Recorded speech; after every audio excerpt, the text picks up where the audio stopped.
Assalamualaikum semuanya. Waalaikumsalam, Bu. Apa kabar hari ini? Baik. Oke, saya absen dulu ya.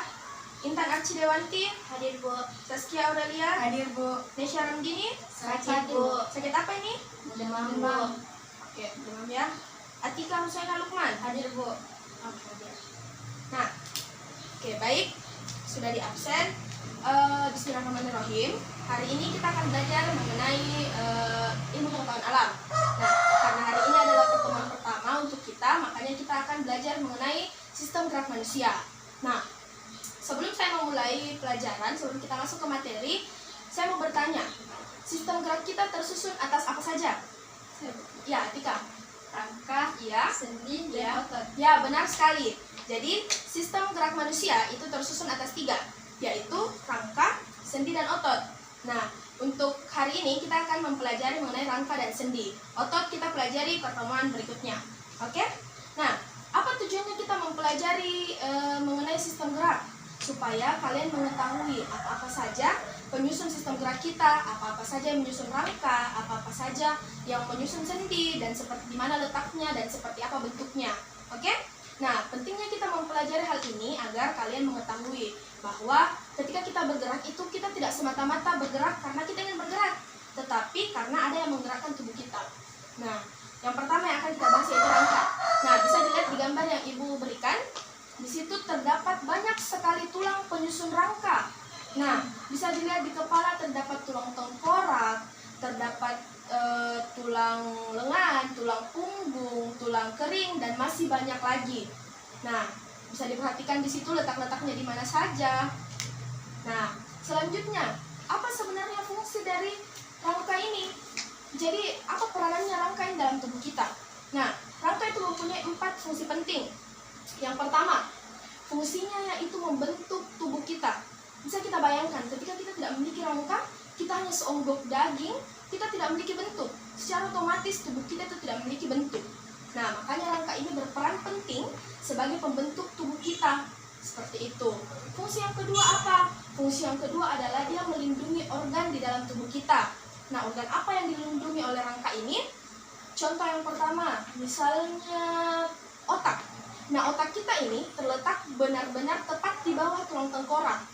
Hal ini menyebabkan tulang tengkorak kita melindungi otak kita. Melindungi dari benturan, melindungi dari pukulan misalnya, dan melindungi dari segala macam apa saja yang bisa menimpa otak kita. Nah, organ lain yang dilindungi oleh rangka apa? Misalnya tulang rusuk kita melindungi jantung dan paru-paru kita. Kenapa demikian? Karena jantung dan paru-paru kita itu terdapat di belakang tulang rusuk kita. Makanya tulang rusuk kita ini berperan untuk melindungi jantung dan paru-paru kita. Seperti itu. Fungsi yang ketiga itu dia sebagai tempat melekatnya otot. Nah, seperti yang tadi Atika sebutkan bahwa sistem gerak kita ini tersusun atas 3, yaitu rangka, sendi, dan otot. Nah, ternyata ketiga ini mempunyai keterkaitan satu sama lain. Otot kita melekat pada rangka. Ketika kita tidak memiliki rangka, maka otot kita tidak memiliki tempat untuk melekat. Seperti itu. Jadi mereka ada keterkaitan satu sama lain. Oke? Nah, fungsi yang terakhir, salah satu tulang kita atau beberapa tulang kita itu dia menjadi tempat pembentukan sel darah. Nah, tulang apa yang menjadi tempat pembentukan sel darah? Yaitu tulang paha. Di tulang paha itu kita terjadi proses pembentukan sel darah. Sel darah kita dibentuk di tulang paha, itu salah satunya. Seperti itu. Jadi sudah paham ya mengenai tulang-tulang pembentuk rangka dan fungsi-fungsinya. Sampai sini paham? Paham. Oke, selanjutnya kita berpindah ke struktur. Nah, bisa kalian lihat di gambar? Ya, itu. Nah, tulang kita itu sebenarnya tidak terbentuk begitu saja. Dia memiliki struktur. Nah, apa saja strukturnya? Ada tulang spons, ada tulang kompak, ada peristeum, ada pembuluh darah, dan ada sumsum tulang putih. Nah, kalau kita perhatikan, misalnya anak-anak sekalian melihat tulang ayam. Tulang ayam itu halus kan? Dia tidak memiliki rongga-rongga, dia tidak memiliki celah. Namun, jika kita perhatikan dengan seksama atau kita memperhatikan di bawah mikroskop, kita mengamati tulang kita ini sebenarnya memiliki membran-membran halus. Dia memiliki gelombang-gelombang di permukaannya. Nah, membran ini disebut peristeum. Nah, peristeum ini mengandung pembuluh-pembuluh darah. Pembuluh darah ini berfungsi untuk membawa zat-zat makanan ke seluruh tulang. Kenapa demikian? Karena tulang kita juga butuh makanan. Apa makanannya tulang kita? Vitamin A. Nah, jadi seperti itu. Dia membutuhkan kalsium sebagai makanannya. Nah, siapa yang membawa kalsium ini? Si pembuluh darah tadi yang melekat pada peristeum. Seperti itu. Selanjutnya ada di bawah peristeum itu terdapat tulang kompak. Apa sebenarnya ini tulang kompak dan mengapa dinamakan tulang kompak? Hal ini karena pada tulang kompak itu dia teksturnya keras. Dia seperti tulang kering. Dia keras, dia tidak mudah patah. Nah, apa yang menyebabkan hal itu terjadi? Karena pada tulang kompak ini terdapat namanya zat kapur dan fosfor. Apa fungsinya dua? Dia membuat tulang kompak kita itu menjadi keras dan tidak mudah patah. Selain fosfor dan zat kapur, kita memiliki membran-membran. Nah, membran elastis ini yang membuat tulang kompak ini kita tidak mudah patah dan tidak mudah rapuh. Seperti itu. Jadi itu yang dimaksud tulang kompak ya. Dan mengapa dinamakan tulang kompak? Karena dia keras, dia strukturnya keras. Selanjutnya ada tulang spons. Nah, tulang spons ini, kita misalkan pulpen ini adalah tulang. Tulang spons itu terletak di ujung-ujung tulang. Nah, kenapa dinamakan tulang spons? Sesuai namanya, spons itu kan lembek. Spons itu lembek, lentur, dan tidak mudah patah juga. Kenapa demikian? Karena dia ini banyak ruang-ruang kecilnya, banyak ruang-ruang kecil yang terbuka. Jadi seperti berlubang, tapi ketika dilihat dengan mata telanjang itu dia tidak berlubang ya. Nah, kenapa demikian? Makanya hal itu yang menyebabkan dia menjadi ringan dan dia menjadi lembek, tidak seperti tulang kompak yang keras. Nah, selanjutnya pada ujung tulang itu terdapat namanya tulang rawan atau cartilago. Nah, kenapa dia menjadi rawan? Kenapa dia disebut tulang rawan? Karena ada serabut elastis yang jaringannya tebal, lentur, dan dia lunak. Hal itu yang menyebabkan dia menjadi tulang rawan atau cartilago.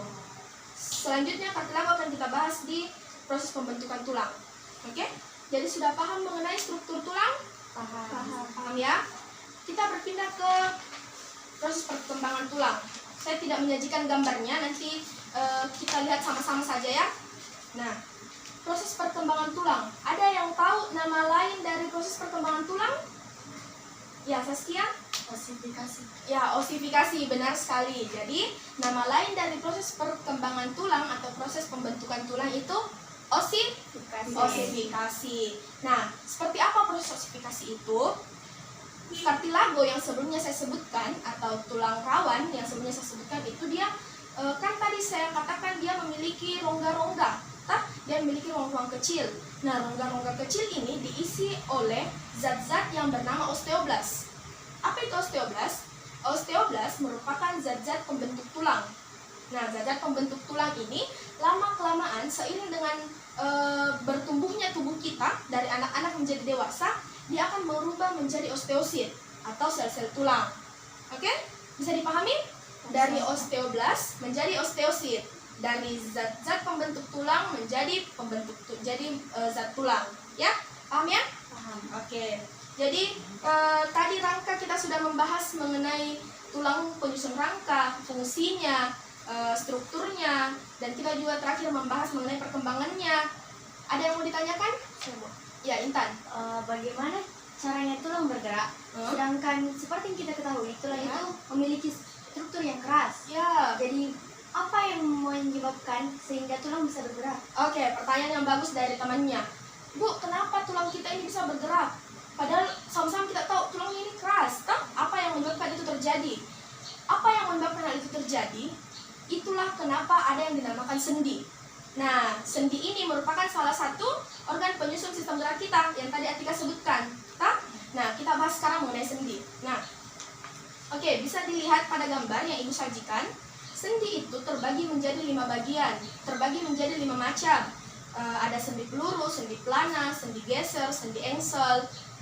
Nah, selanjutnya yang pertama kita bahas mengenai sendi peluru. Nah, apa itu sendi peluru? Sendi peluru ini menghubungkan antara tulang yang berbentuk mangkok dengan tulang yang berbentuk bulat. Jadi dia terhubung seperti ini. Dia terhubung seperti ini. Dia menghubungkan tulang yang ujungnya berbentuk mangkok dengan yang ujungnya berbentuk bulat. Dia menghubungkan seperti ini. Nah, di mana terdapat ini sendi peluru? Dia terdapat di tulang belikat, tulang paha, dan tulang pinggul. Seperti itu. Jadi kenapa kita bisa mampu menggerakkan pinggul kita? Ya karena ada sendi peluru. Oke, paham? Selanjutnya sendi engsel. Bisa dilihat di gambar berikutnya. Ya, yang di atas itu merupakan sendi engsel. Kenapa dinamakan sendi engsel? Karena tipe sendi ini mempunyai gerakan satu arah, yaitu hanya mampu ke depan atau hanya mampu ke belakang. Kita bisa membayangkan pintu. Daun pintu itu hanya mampu membuka dan menutup, betul tidak? Nah, hanya mampu membuka dan menutup. Nah, itu kenapa sendi kita salah satunya dinamakan sendi engsel, karena dia hanya mampu bergerak ke depan dan ke belakang. Di mana letak sendi engsel? Di tulang lengan atas, tulang pengumpil, dan tulang hasta. Seperti itu. Ya, jadi sendi engsel itu hanya mampu bergerak ke depan atau ke belakang seperti layaknya pintu. Oke? Selanjutnya ada sendi putar.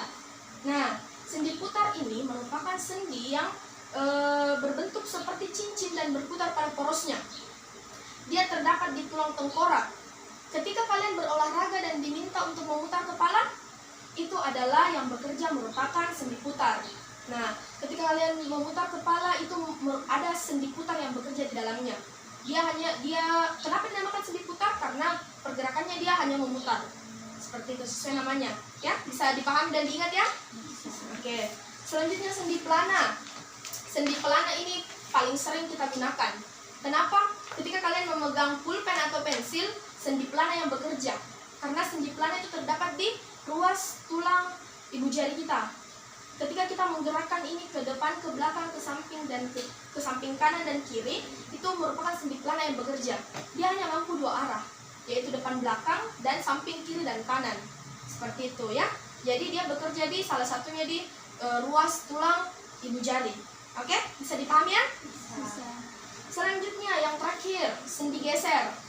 Nah, apa itu sendi geser? Sendi geser ini merupakan sendi yang menghubungkan antar dua tulang yang permukaannya datar. Contohnya di mana, Bu? Contohnya di pergelangan tangan. Nah, jadi sebenarnya pergelangan tangan kita ini antara di sini dan ini itu tulangnya dia datar. Jadi dia dihubungkan oleh sendi yang namanya sendi geser. Ketika kita menggerakkan, yang digerakkan sebenarnya itu adalah sendi geser. Sendi yang menghubungkan dua tulang yang datar. Oke, seperti itu. Nah, jadi kita sudah selesai membahas mengenai sendi. Ada yang ditanyakan? Tidak ada ya? Oke, tidak ada. Karena tidak ada, saya akan memberi kuis. Kuisnya akan saya periksa minggu depan. Dan siapa yang benar akan saya beri hadiah. Oke? Silakan dicatat. Saya beri waktu 5 menit untuk mengerjakan ya. Soal pertama. Tuliskan tulang penyusun sistem rangka. Oke, sudah. Selanjutnya, nomor 2. Macam-macam sendi dan letaknya pada tubuh kita. Silakan dikerjakan 5 menit ya.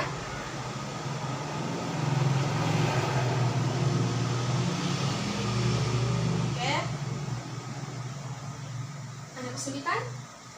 Tidak ada ya? Oke, bisa dikumpul sekarang. Tolong ingatkan saya untuk minggu depan saya akan beri hadiah bagi yang menjawab dengan benar. Oke? Nah, karena kita sudah selesai membahas mengenai rangka dan sendi, Ibu akan membagi kalian dalam 2 kelompok. Karena Nesya tidak hadir, makanya Intan sendiri ya. Intan kelompok 1, Atika dan Saskia kelompok 2. Ibu akan membagikan lembar kerja ini dan ini untuk kelompok 2.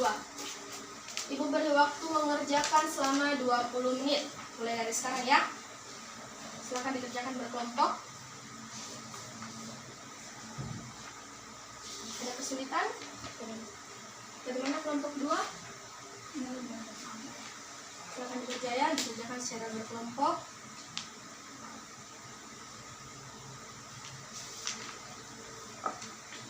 Ya. Baik, saya rasa cukup. Ya, oke, sudah semua ya? Sudah. Baik, sekarang kelompok 1, silakan bacakan hasil kerjanya pada tabel yang telah disediakan yang perihal sendi. Ya, silakan. Nomor 1, menggelengkan serta menggaruk kepala. Sendi yang bekerja yaitu sendi putar. Ya, Yang benar. kedua, memutar pergelangan tangan. Sendi yang bekerja yaitu sendi geser. Ya, Ketiga, memegang pensil dan menulis. Sendi yang bekerja adalah sendi geser dan sendi pelana. Yang keempat, berlari. Yang sendi yang bekerja adalah sendi peluru, sendi geser, dan sendi engsel. ya. Kelima, meluruskan tangan dan kemudian membengkokkan tangan ke atas. Sendi yang bekerja adalah sendi engsel. Oke, baik. Bagaimana kelompok 2, sepakat dengan jawabannya atau ada yang berbeda? Sepakat, Bu. Oke, silakan kelompok 2 bacakan kesimpulannya. Kesimpulan, rangka dan sendi merupakan organ penyusun sistem gerak pada manusia.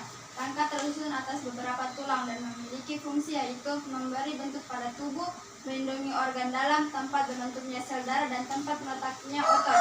Sendi terbagi menjadi 5 yaitu sendi engsel, peluru, putar, geser, dan pelana. Oke, baik. Bagaimana kelompok 1, sepakat? Sepakat, Bu. Oke, jadi Ibu simpulkan pelajaran kita hari ini bahwa pada saat kita bergerak itu sebenarnya kita tidak semata-mata bergerak, tetapi ada yang menggerakkan tubuh kita, yaitu sistem gerak kita yang tersusun atas 3, yaitu rangka, sendi, dan otot. Nah, rangka merupakan penyusun tubuh kita dan sendi yang membantu menggerakkan tubuh kita. Sendi terbagi menjadi 5, seperti yang telah disebutkan oleh Atika, dan sendi-sendi yang bekerja pada aktivitas kita sehari-hari seperti yang telah dijelaskan oleh Intan. Oke, baik. Nah, Ibu kasih tugas, silakan dicatat untuk minggu depan. Tugasnya yaitu, silakan dicatat di bukunya, buat rangkuman mengenai proses pembelajaran kita hari ini dan materi-materi yang kalian ketahui. Oke? Ya, baik. Silakan dikumpul di meja saya minggu depan ya, saya tunggu. Minggu depan kita akan mempelajari mengenai otot. Nah, saat itu otot merupakan salah satu organ penyusun sistem gerak kita yang sebelumnya belum kita bahas. Oke? Saya rasa cukup untuk hari ini. Lebih dan kurangnya mohon dimaafkan. Assalamualaikum warahmatullahi wabarakatuh dan selamat pagi. Waalaikumsalam warahmatullahi wabarakatuh. Terima kasih.